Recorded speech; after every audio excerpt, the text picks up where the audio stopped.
Apakah ada dari kalian yang menghindari orang tertentu karena malas berbicara dengannya?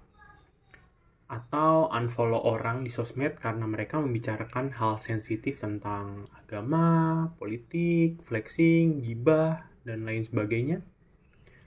Namun yang perlu disadari, setiap perbincangan bisa mengarah pada adu argumentasi. Dan itu tidak bisa dihindari dan harus diterima. Karena jika tidak, kita akan terus terpolarisasi dan tidak mau mendengar satu sama lain. Dan itu berbahaya. Perbincangan itu harus seimbang antara berbicara dan mendengarkan. Dan saat terjadi ketidakseimbangan, saat itulah terjadi kekacauan saat perbincangan. Oleh sebab itu, kita akan mempelajari cara membuat percakapan yang lebih baik. Bagaimana menjadi pembicara dan pendengar yang baik? Yang pertama adalah berhenti multitasking. Anda tidak akan pernah bisa mendapatkan percakapan yang baik jika sambil main HP, gadget, atau sambil melakukan hal lainnya. Anda harus berada pada momen tersebut seutuhnya, jangan setengah-setengah atau terbelah konsentrasi. Yang kedua, jangan seperti memberi wejangan. Kalau ingin menyatakan pendapat yang mutlak, tanpa membuka kesempatan respon orang tersebut, atau argumen mereka, timbal balik, atau obrolan yang akan lebih berkembang, jangan melakukan percakapan, tapi buatlah blog di website sendiri. Salah satu tips yang bisa Anda lakukan adalah Anda harus memasuki sebuah perbincangan dan berasumsi ada sesuatu yang bisa dipelajari di sana. Mengesampingkan opini pribadi karena pikiran Anda selalu terbuka.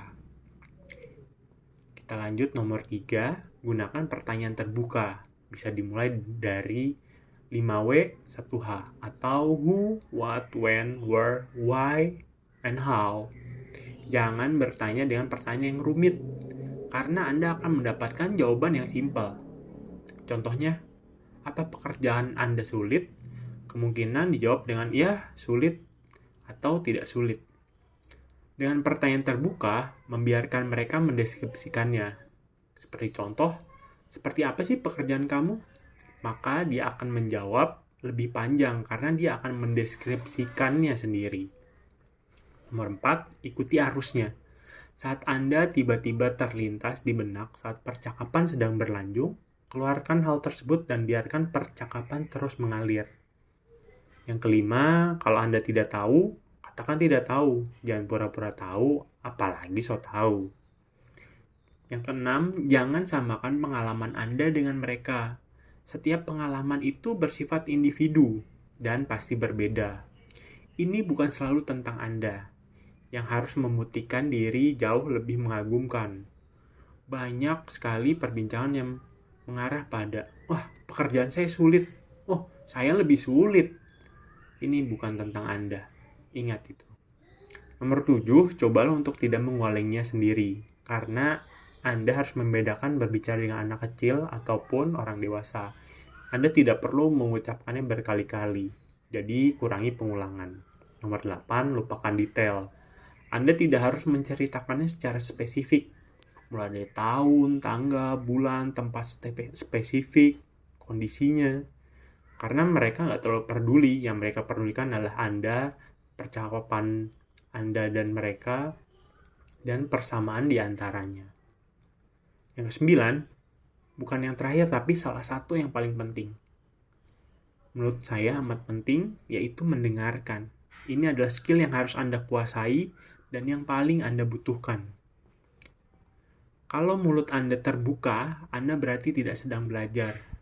Jadi, tutup mulut Anda dan dengarkan. Karena percakapan itu dua arah, bukan saling saut-saut argumentasi. Ya, jadi harus ada yang mendengarkan, ada yang berbicara, dan sebaliknya. 10. Percakapan yang baik itu selalu singkat. Ya, karena penuh isi, makna, dan banyak yang dipertukarkan.